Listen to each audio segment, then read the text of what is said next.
Martinsville fireworks. Denny Hamlin, Chase Elliott in heated exchange after wreck. Things are heating up in the Monster Energy NASCAR Cup Series playoffs.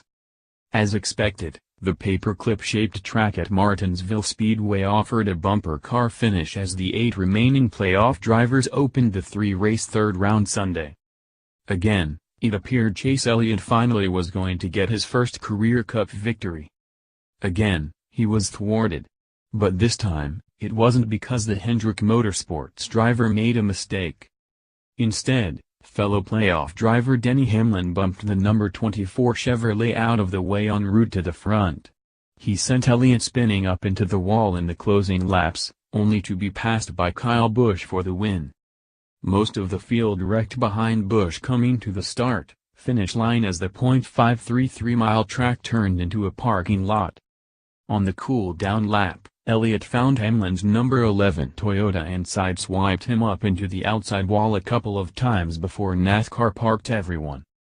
Then, both drivers got out and exchanged words in a heated argument on the front stretch in front of the grandstand as fans stood on their feet and either cheered or booed. Elliott was furious. In the video, he appears to be saying, "You wrecked me. You wrecked me. You know you wrecked me." Meanwhile, Hamlin, who has 5 wins at Martinsville, is shaking his head and appears to be disagreeing. A few minutes later during a live television interview on NBC Sports Network, Hamlin cursed, which probably will draw a fine from NASCAR, in trying to explain what happened at the end. "I got in the back of him and he spun," Hamlin said. "I'm trying to get a race win. Everybody wrecked everyone at the end. It was complete expletive. It was a mess at the end. Everyone was doing the exact same thing. I hate it for his team, but this was a ticket to Homestead. I'm not saying I wrecked him on purpose, but I got in the back of him and he spun out." NASCAR's Final Four, Kyle Busch punches ticket with dramatic win at Martinsville. More, Dale Jr. gave wife advice before pace car drive.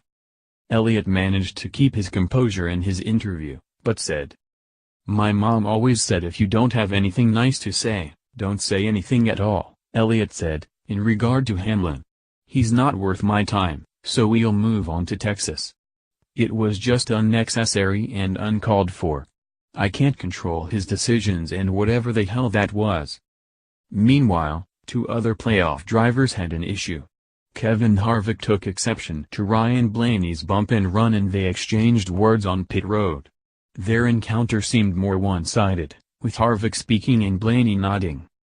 Of the 4, only Harvick is in the top 4 transfer positions. He joins Busch, the race winner, Martin Truex Jr. and Brad Keselowski. Later Sunday evening, Hamlin issued an apology via Twitter. "I've raced nearly 10,000 races since I was 7. Today was the first time I've ever spun the leader. I regret the outcome because it was not intentional the way it turned out, but I'm responsible for my own car and take blame. Nothing I say now can turn back the clock, but it's a life lesson and hope no kids out there who aspire to race thinks that's the way you should do it. It's becoming a normal in our sport now and I hate that I'm now in the discussion as a guilty party, but I'll move on and hope Chase, his team and fans will accept my apology. DH. So, as the playoffs move to Texas Motor Speedway, tensions will be high. Follow Tucker on Twitter at @heather_Tucker.